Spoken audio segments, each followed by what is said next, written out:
everyone, I'm your host, Sydney Benjamin. Welcome to Leadership Live. And today we have the privilege of speaking with Dan Papes, a deeply experienced revenue leader and C-level executive.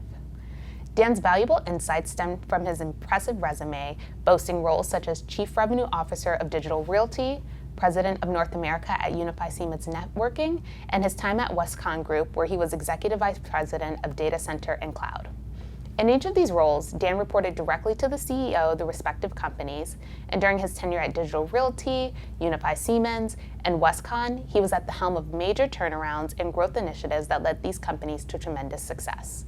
Today, we'll be discussing each of these experiences and others where Dan transformed businesses and organizations to drive growth. At Digital Realty, when I stepped into Digital Realty, it was a great company. It was doing well. The stock was down over the last few years, and sales were flat. So this wasn't a turnaround, but this was we're not growing like we should be growing. Come in and help us figure out how we should grow and make it happen. And this is another organization where there was very little trust of the leadership team in the organization that I took over. I took over the global sales and marketing team at Digital Realty. I think it was about 350, 400 people globally, something like that. And I'm trying to understand what's going on at Digital Realty, like I did at Unify, and then figure we could put together a strategy and it would be good. And I'm talking to people, and I feel like there is so much going on through my organization that nobody's telling me. Now, I had this perspective of the CEO of what was happening in my organization. I had the perspective of my peers, what was happening in my organization, and even some opinions from our board of directors. But I did not feel comfortable that I knew what was going on in my organization. I called into my office one of our managers. His name's Chris. I called Chris in my office, and this is maybe I'd been there a month, and hadn't built much trust yet, which you wouldn't in a month.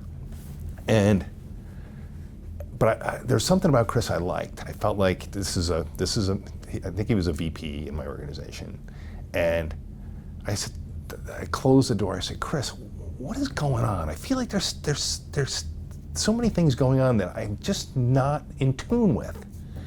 And he looked at me, he goes, he said, yeah, it's a complicated organization, and he gave me these sort of standard lines. And I said, are we doing the right things? He goes, yeah, we're generally doing the right things. And I'm like, the guy is not leveling with me. So I said, Chris, please, penalty free, I can't do anything about these challenges if I don't know what they are. And Chris kind of looked down, and then he looked up at me and he smiled and he said, all right, Dan, let me just tell you, this place is completely effed up. Except he actually said the word. He was a bit too honest. And he looked at me and I could see he was a little scared that he said it. And I said, thank you, Chris. Thank you. I appreciate you being, telling me that and being direct. So please tell me in this meeting now, and if we need more time, we'll get together. I would really like to know what is screwed up here so we can fix it. And he told me some really valuable things in that thing. And Chris was one of these people who was really in tune with the organization. Right? People trusted Chris, and he was a culture carrier, right? And it's one of the reasons why I called him in. I'm like, this guy knows what's going on, and so on. And I got such good feedback from Chris. But it was really interesting because there was so much broken trust in this organization. So I used this roundtable technique again with employees, and I realized I wasn't getting straight scoop from some of these. It's about 4 months in. I was doing this roundtable, and there was this woman there. Her name is Jess, and Jess was a respected manager. She ran all of our events, our kickoffs, which were really large events, and our customer events, we had 1,000 people. Trying to encourage people to talk to me. Jess says, I think we used to do happy hours and outings, and we haven't done them since you got here. And I said, I didn't know that. She goes, yeah, we would do it every 2 weeks we do happy hour and, whatever, in the New York office. And I said, I didn't know that. I have a $50 million SG&A budget. We can do happy hours every 2 weeks if we want to do happy hours every 2 weeks. And we'll rent a boat and go out on the Hudson, once a quarter. But, I hadn't thought of it.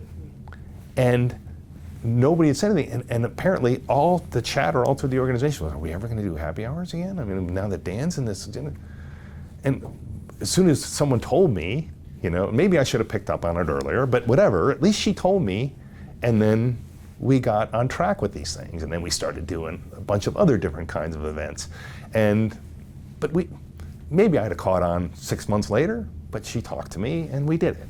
So I know in my first few management roles, when I was in my 20s, I thought I had more answers than I actually did. And